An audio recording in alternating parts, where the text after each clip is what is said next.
This fall, bring the beauty of the Rabbit Room into your own community with House Moot.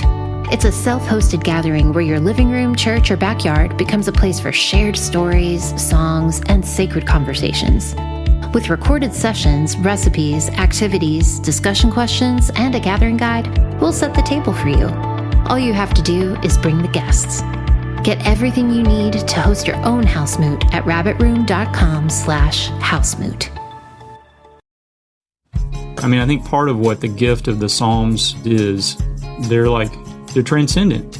You know, they're poetry about the experience of walking with God and the heights and the excitement and the joy of that and the disenfranchisement and the lostness that we all feel. And they're so honestly human that really any rich musical tradition could translate them into its language.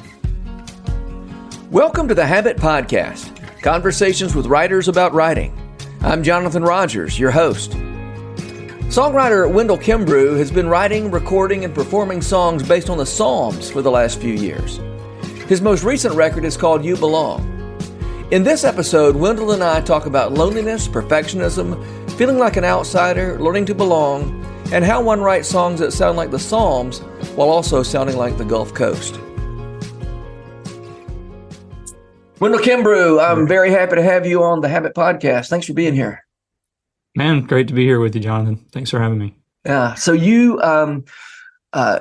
just, at some point in the last few months, released a third album of songs based on the Psalms. Was it this year? Yeah. It was in the last few months that you released it. Yeah, August, July of this year. Yeah. You Belong is the name of that. You directed me to a thread in which you talked about where that title comes from, and I loved it. I want to hear you say more about that. You Belong. This title song is based on Psalm 87. Which is the glorious things of thee are spoken song. That's right. Yeah. Yeah. It's funny because it's like Psalm 87 was a psalm I thought of as kind of boring. Just like it was like an ode to Jerusalem, Yeah. It's like, which, just it didn't seem all that relevant to me, but then looking through the psalm, I don't know, a couple of years ago now, and seeing this verse about where Yahweh says to Assyria and Egypt, there's people from all these countries that are enemy nations for Israel, and God is addressing them and saying, this one was born here and that one was born here, and essentially reassigning birthrights, saying these enemies of Israel were born. Yeah. You were born in Jerusalem. It's it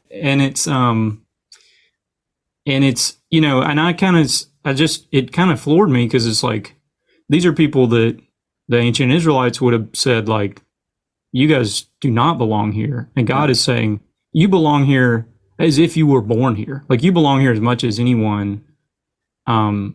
You are part of this Jerusalem that I'm building. You're welcome here. And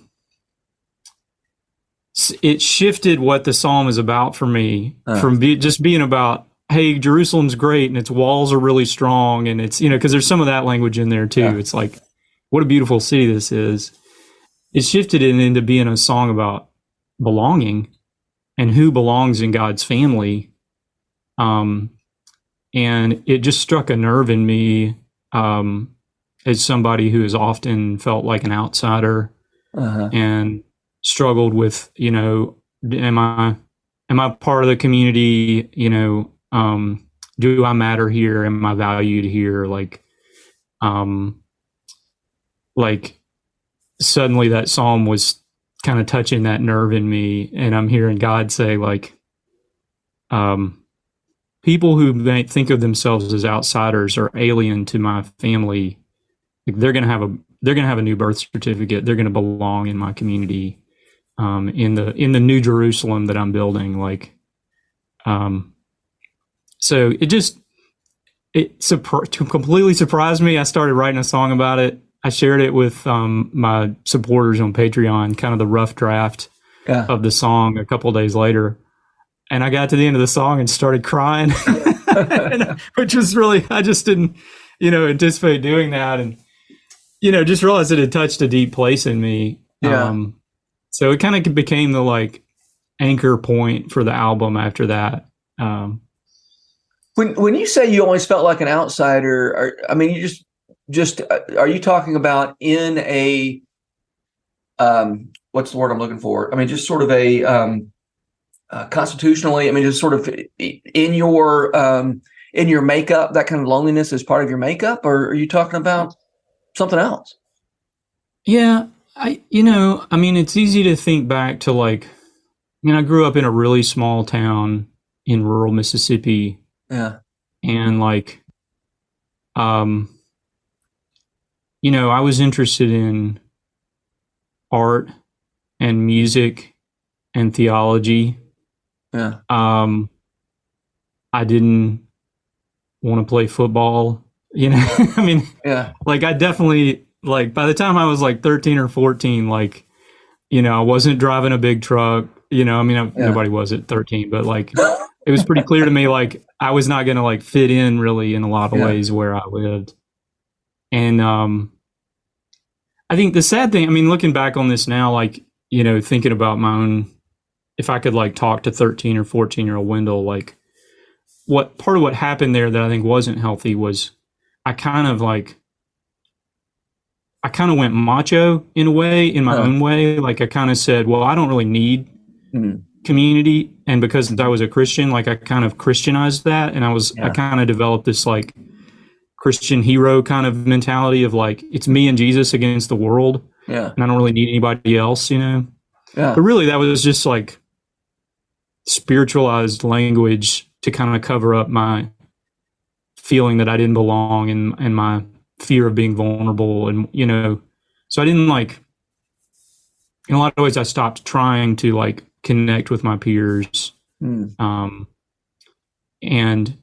just kind of went into like spiritual superhero mode. Yeah. It took me a long time to kind of untangle that. I was in my 30s before I really started to recognize how deep just the longing to have a group of friends, to be connected to people, to, share interests, like just how deeply that had been part of my kind of formation. I'm kind of in deep waters here. I don't know. You have to pull me back here. Well, no, I think that kind of loneliness there are a lot of people doing creative work who are working from a place of loneliness. Yeah. So I think this is a perfectly appropriate topic here. Yeah. How did you begin to pull out of superhero mode?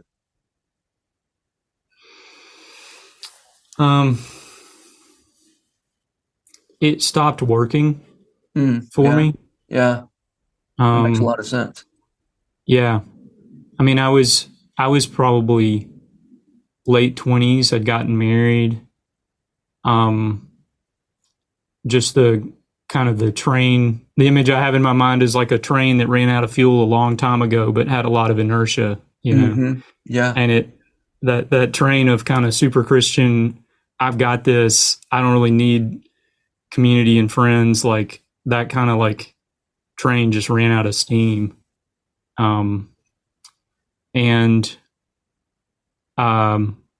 kind of was like again, super Christian's a good way to describe it. Like I just, I did all the church stuff. I was a professional worship leader at that time. Like I led a small group, I was kind of doing all the things that you were supposed to do, to be healthy as a Christian in a lot of ways, reading my Bible and praying and all that. But honestly, I got married and I was like angry and hard to live with and didn't know why. And started having to do some searching, and figure out like what's going on, what's driving me, and what's really animating my behavior, and found a lot of, deep wounds and kind of unmet needs and things that I had just kind of buried. And to make a long story somewhat short, I mean, I'd say that kind of started a recovery journey of kind of recovering my heart, and trying to figure out like who's my real self, and just waking up to my real deep need to be loved and known and seen by other people. And I stumbled my way into a men's community. This was then we lived down in Alabama. They call them men's coaching weekends. There's a therapist down there named Phil Harden who does these weekends with guys, and they tell their stories and they give each other empathic feedback. Mm-hmm. It's a lot like the I know you've had Kurt Thompson on the podcast, like the confessional community kind of model that he's doing, very similar to that. But just a space where you can like take the mask off and be known and be seen, and it was really transformative for me. I'd love to hear how did that sort of change in Wendell work itself out in your songwriting? I assume you were already writing songs when you were, but before that. Yeah. It was utterly transformative for my songwriting. I was before that, I was a very tightly controlled perfectionist with my writing. And as a result, I really wasn't very productive. Mm-hmm. I couldn't finish songs. It was very painful to finish a song and decide that it was good enough and share it with other people. Yeah. But just the practice, I think about it, just the practice of sharing your life vulnerably with other people. It's like working the same muscle, So what I was doing in these men's coaching communities was really similar in terms of was working the same muscle that I needed to work to be able to share my music with people and accept that it wasn't perfect and it wasn't going to be, the greatest masterpiece I ever wrote necessarily, but just to put it out there. And also, about the same time I started my church in Alabama, my pastor there asked me if I would start writing settings of the Psalms for our congregation to sing.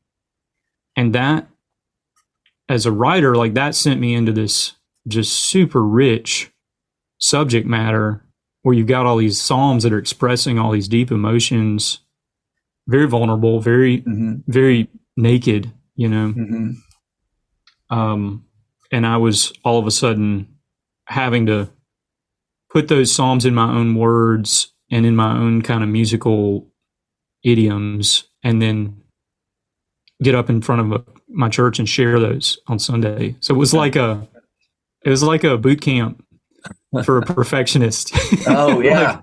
To help a perfectionist recover, It was like every week I had to get up and share something new that I'd written based on a very emotionally honest Psalm text, You were literally doing that every week? I did it every week for 3 years. Really? Because we were an Anglican church, we followed the lectionary. So there was a 3-year cycle of, readings for every Sunday. And my pastor asked me if I would start writing stuff to go with the Psalms. And, it was that was a pretty intimidating ask, because I knew that was going to absorb a lot of my life the next few years. But I also knew I wanted to do that. So I leaned into it. It was a really rich time. So I was doing these men's coaching weekends and learning my story and telling my story for the first time, and peeling back kind of layers of the onion of my heart and my life. And then every week having to write a new Psalm refrain and get up and share it with the church. It was it was a beautiful time. It was messy, but it was good. Yeah. Did the Psalms provide you with some cover that allowed you to be a little more honest? Because if there was any danger of you being overly I don't know, overly naked or whatever you say. I'm just, yeah. It's not me, it's David. Yeah. Yep. Absolutely. Yes. And praise God for that. You know, I mean, I remember doing, the one that's coming to mind is Psalm 69. And the refrain I wrote for the song I wrote for it's called Draw Near. It's on my album Come to Me. And, it's this bluesy, soulful, just mournful lament, you know? And, I had to get up and do that in front of my congregation, and I felt really nervous doing it because I really felt the psalm, like it really resonated with me. So I felt like I was just being naked and my own heart was on display. But it was just Psalm 69 for everybody else, you know, and they were just experiencing. And so I got all this great feedback that was very like, it wasn't about me. People weren't coming up and being like, "Are you okay, man?" You know, it was like, they were just like, and it was actually really positive. People were like, that really touched me and resonated with me. And, you know, Psalm 69, I'm going to go home and read it. And, you know, there's like, cool, I can do this. Like, this feels like it's it's kind of, it covers a good word, like kind of a safe way to start being more naked.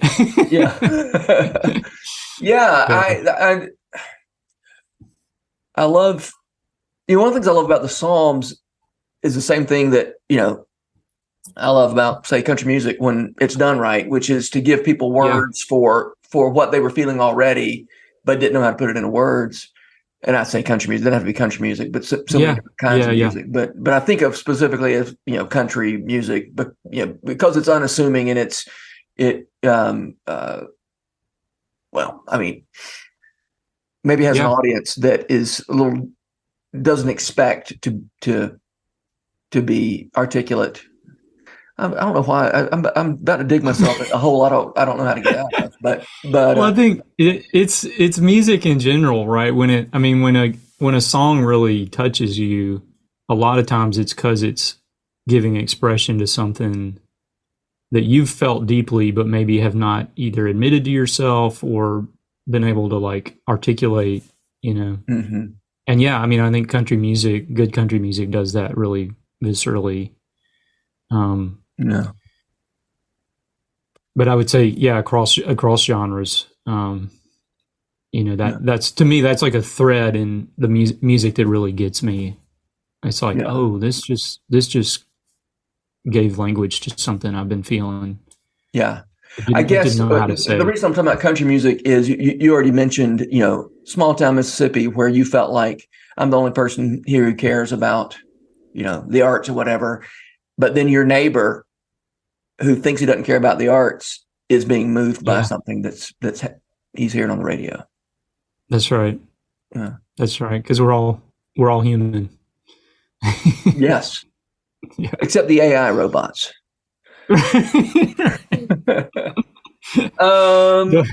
Don't ask me what I think about AI. I don't have any articulate opinions on that at this point.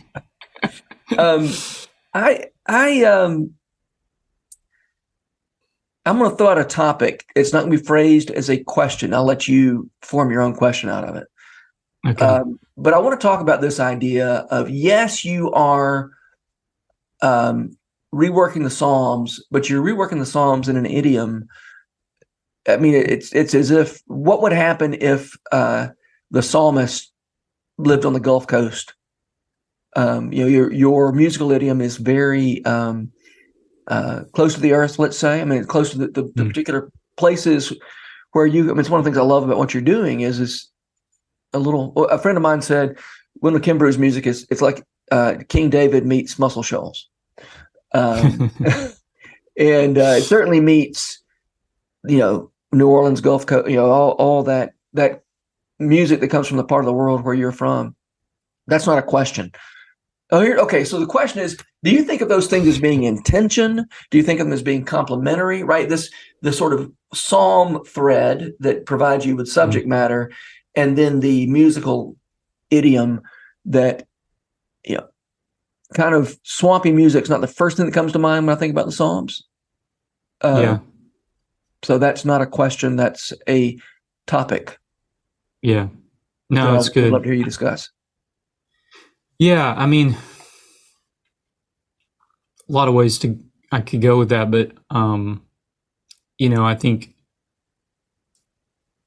like American roots music is so rich in its breadth of expression, and roots music, I'm kind of saying everything from blues to country to jazz to gospel, folk. And I just kind of hang out in that space somewhere, Yeah, right. I'm not really hard in any one of those categories, but and I think it's part of what's so powerful about the Psalms. So I think American roots music has got this just great palette of color to paint with, Yeah. And then here the Psalms are. I mean, I think part of what the gift of the Psalms are, or the gift of the Psalms is just it's they're transcendent. They're poetry about the experience of walking with God, and the up and the down, and the heights and the excitement and the joy of that, and the disenfranchisement and the lostness that we all feel, and they're so honestly human that really any rich musical tradition could translate them into its language. And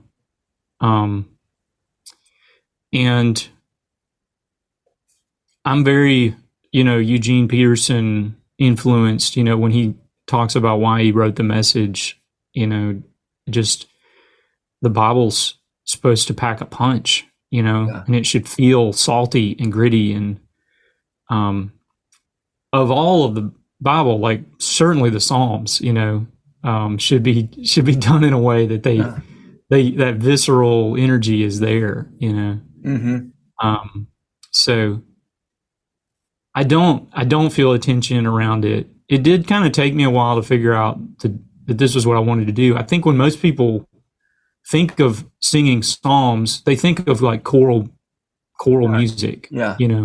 There's a specific kind of sound they think of, because if they have any reference point for it, you think of metrical psalms from the Scottish Psalter in a choral tradition or something, something along those lines, which there's a lot of beautiful choral psalm settings. Sure. So I'm not taking anything away from that. Yeah. But I don't think there's no, it's not necessary to say American roots music is the greatest music in the world and that's why you did it. It's just your native tongue, right? It's just who I am. Yeah. That's right. Like Flannery O'Connor said, you can write whatever you want to write. You can choose to write what you want to write about, but you don't get to choose what you're able to make live. And, it seems to me you are, here's a musical form that you can make live, and it makes sense for you to use that musical form. Yeah, the Psalms are so honest and authentic. It's maybe that's the only rule, is you got to do it in a way that feels authentic to you. Yeah. Or it's just something's not going to quite work about it, Yeah. Are you a Flannery O'Connor reader? I am. It's been a while. She was, I would have said favorite author when I was in college. But I haven't read her in several years. Yeah, but definitely formative. Your Southern writer credential is going to get revoked if you don't get back to Flannery O'Connor. Yeah, I don't have any Flannery O'Connor top of mind. That's right. You Need to go refresh that. Yeah. Okay, so you've mentioned perfectionism. That's something that you've struggled with. In practical terms, that you said the mere fact of having to produce every week was an important way to deal with perfectionism. Any other thoughts on how one wrestles down that alligator? Yeah, I mean, there's both a practical thought and then a deeper thought, maybe. I think for me, a lot of the journey has actually been about trying to understand the story behind my perfectionism. And like, why is it that I feel like I've got to be X, Y, and Z, you know? And ultimately, a lot of it comes back to, for me, like feeling like if I'm not performing the way that I should be performing, that I'm not worthy of love, which is it's like a deep, twisted lie. And you can say that out loud and, well, of course that's not true. But, having to really kind of unpack that and figure out the why behind it, and doing that in a community, where other people can kind of speak into and help rewire some of those messages in my head. When I was writing a psalm every week, I kind of came face to face with my limits with regard to my perfectionism. And so it's like, while I was doing this kind of deeper work of trying to figure out why do I keep getting stuck in my process, I also practically I had to kind of tweak my process. And part of what I did was I tried to create two different spaces where, like, I literally had a different room that I went into to be creative. And that was like where the piano was, and that was the sanctuary. And I just tried as best I could to kind of check my inner critic at the door and just like let ideas be ideas. Yeah. And then I would capture those ideas, come back 4 days later and listen to them editorially, and think about, is this good enough? How can this be tweaked? Does it in the same room? Were you going back in the same room? Different room. Different room. You got one room for the ideas and one room for being editorial. Just doing everything I could to try to create a wall between, because my inner critic could just devour my work. I mean, just chew it up, spit it out. I would, I'd generate an idea and the inner critic would just pounce on it and cannibalize it and just be like, this isn't good enough, and so then at the end of an hour of work, I'd have nothing to show because I just didn't feel like anything was good enough. So I learned I had to just, as much as I could, just silence that voice for an hour and just say, okay, at the end of an hour, 2 hours, whatever, I'm going to hit record on my phone and I'm going to sing whatever I've got. Yeah. And I might feel like it is the worst thing I've ever written, but I'm going to capture it, put it down, leave it alone. Yep. And I'll come back to it in like 3 days. And in 3 days, then I can put on I'll let the inner critic kind of come back in the room and, ask the question, is this good? Should I keep developing this? Or should I scrap it and start over, Yeah. So just putting that wall up helped. And having two separate rooms was part of it. It was like, this is the safe room. The critic is not allowed to come devour my work in this room. Like, I'll often say, it's not a question of silencing the inner critic. It's kind of a question of making friends with the inner critic and saying, hey, I appreciate what you do. I need you to give me some space right now. And I'm going to come back to you. I need you. I just don't need you right now. That's right. That's, man. Diana Glyer talks about being hospitable to your less good ideas. The idea you're looking for is probably, might be the 50th idea, but if you're not hospitable to the first 49 not as good ideas, you're not going to get to the 50th idea. You'll never get there. That's right. And it sounds like you're making a space of hospitality for the less good ideas. By saying this is the room for that, all ideas are welcome. Come one, come all, and I love it. For me, it's so connected to like, it's helpful for me to think of my creative self as kind of a child, kind of an inner child, and like, if you yell at that kid enough and tell it his ideas. Tell him his ideas are not good, he's going to stop coming out of his shell, But in the same way you would like sit with a kid and they might draw something that looks weird, or whatever, that's not very representational of what they think it is or whatever, you say, hey, that's great, and keep it up. Let's keep going, and then that kid can become an artist eventually, you know? Yeah. Yeah. One thing when you talk about having to produce every week, and I have to do besides doing a podcast every week, I do this Tuesday letter to writers every week, the Habit Weekly. And one thing that having to produce every week has done for me, and I suspect you've had a similar experience. It's reminded me that I'm not that good at knowing what my best ideas are. When you gotta put something out anyway, and you put it out, and you realize, hey, wait a minute. I mean, and I get more response from that than the one that I thought was just right. I think it's so helpful to be reminded that sometimes you just don't know what your best ideas are until you put them out there. That's so right. I mean, that it's like, it's humbling for the inner critic. If your inner critic is used to running the show, and it's like can kind of be like a bully, in your internal dialogue. It's like all of a sudden the other members of the internal family are kind of like, hey, Mr. Inner Critic, they actually really liked that one, Yeah, right. All these people that we just shared that song with came up and were like, hey, that was really powerful, and it kind of mitigates a little bit, or it kind of, I don't know, balances, the power of that critic a little bit. It's very humbling and very just connects you to your listeners, readers, whoever it is, in a way that makes you realize like you really need them. Mm-hmm. And they can see and understand your work in a way that you can't. Yeah. Yeah.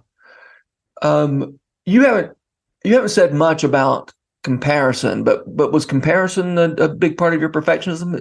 Like, you would need to be more perfect compared to what? Compared to your own self? Compared to other people? It's definitely a great temptation for me as an artist. I mean, I think, I probably have to reflect on this a little bit, but like, when I think back to like the kind of my wounds around belonging that we were talking about earlier, there was this real part of how I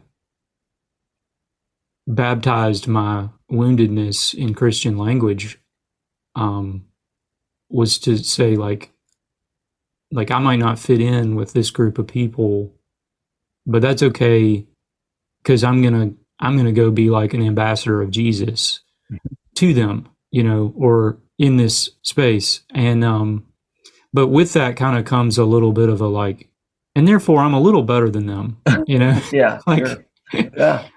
And that, I think that's a deep part of the thing for me, is like needing to be better than in order to be good enough, Yeah. And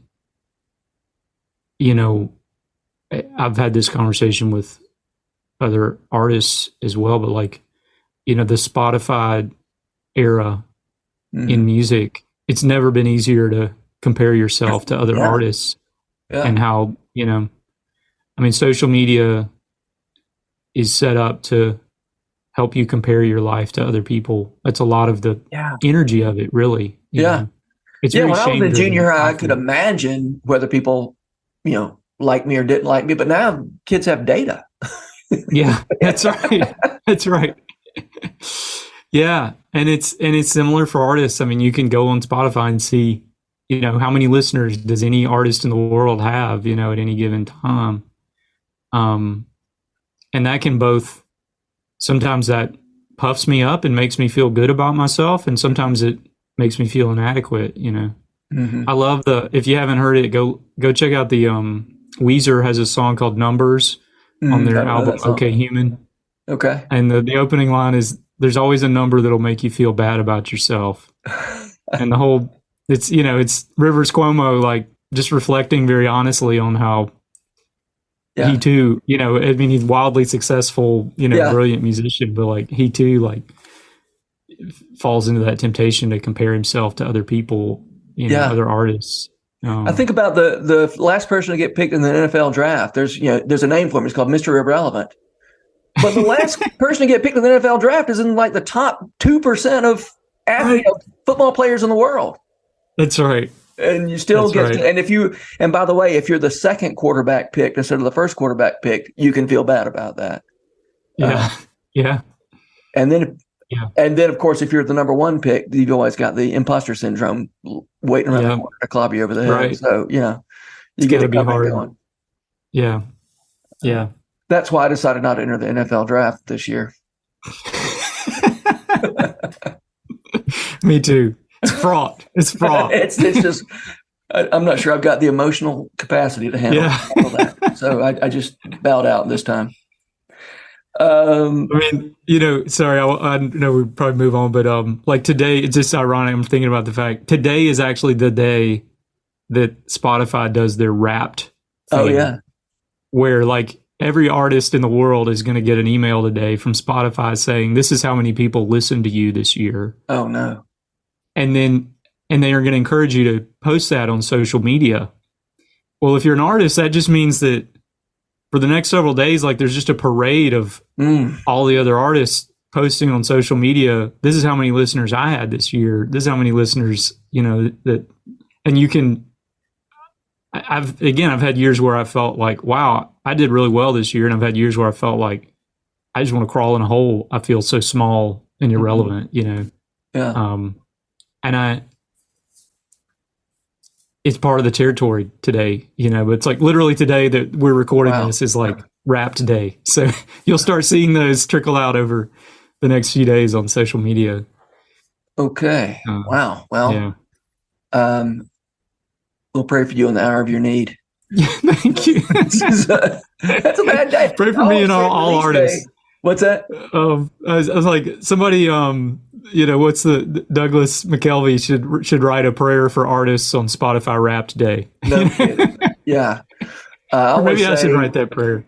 Yeah, I always say release day is the loneliest day for a writer. The day the book comes out, when you think the world's gonna notice. Yeah, and the world's got other things to do. Like, they're all real busy. Yeah, they're super busy. It's probably the biggest thing that's happening to me today, but it's not the biggest thing happening to the world. Mm-mm. All right. I typically end with the question: who are the writers who make you want to write? So what makes you want to go sit down and write? Yeah. It's a great question. Recently, it's a couple people come to mind, like, actually this year, Harrison Scott Key. Yeah. Just from your part of the world. Yeah, that's right. I mean, I've realized we have a lot of layers of overlap, and a mutual friend. I'm hoping I get to meet him someday because I love his work. But there's something very compelling about the level of honesty in his writing. Yeah. I think it stirs a desire in me to be more like, just to share my own story more publicly, and talk more about some of the inner workings of my life. Because it's such a gift to other people. You feel not just connected to the author, but you feel permission to be human. Yeah. When somebody kind of lets the wall down and takes off the mask. Yeah. So that's really inspiring. I assume you're talking about you've read the How to Stay Married. Yeah, that's the one. But even even his other stuff. But that's definitely the one. Yeah, How to Stay Married this year. My wife and I read it together. Literally, like, sat there holding a book. We've never done that before. Like, just holding a book. Literally read it together. Page turner. Yeah, we were like on a trip, and we had some time where we were in a hotel room where, like, once the kids went down, like, we were kind of pinned down, you know, and we had that book, and it's so good and so compelling, we found ourselves just sitting there, like, holding the book and turning the pages, like, are you done? Yes, I'm done, That's funny. But yeah, musically, I mean, there's a lot of people, but I'd say one that jumps out is Paul Simon. What I love about him is, like, and what makes me, when I hear him, it makes me want to write, is like he's continued throughout his career to kind of like chase a creative muse, and also to, like, write about just real stuff. Yeah. He's not like, there's a lot of artists, it's like they kind of have their success and then they kind of just do some version of the same thing that gave them their success for the rest of their careers. Yeah. And he's he's writing songs as I don't know how old he is now, probably late 60s, early 70s. He's like been writing songs the last couple decades that are like about that season of life and like the things he's thinking about, in that season of life. It's not, he's like not like recapturing the glory of 80s Paul Simon or 70s Paul Simon. And he makes me want to keep writing and keep stretching and keep growing and keep telling the truth too as well. Yeah. Great. Well, Wendell Kimbrough, I'm so grateful that you made time to talk, and I'd love to, excited to see what you do next. Yeah, thanks, man. Really enjoyed chatting with you, Jonathan. This podcast is brought to you by The Rabbit Room, where art nourishes community and community nourishes art. And all our podcasts are made possible by the generous support of our members. To learn more about us, visit rabbitroom.com. And to become a member, rabbitroom.com/donate.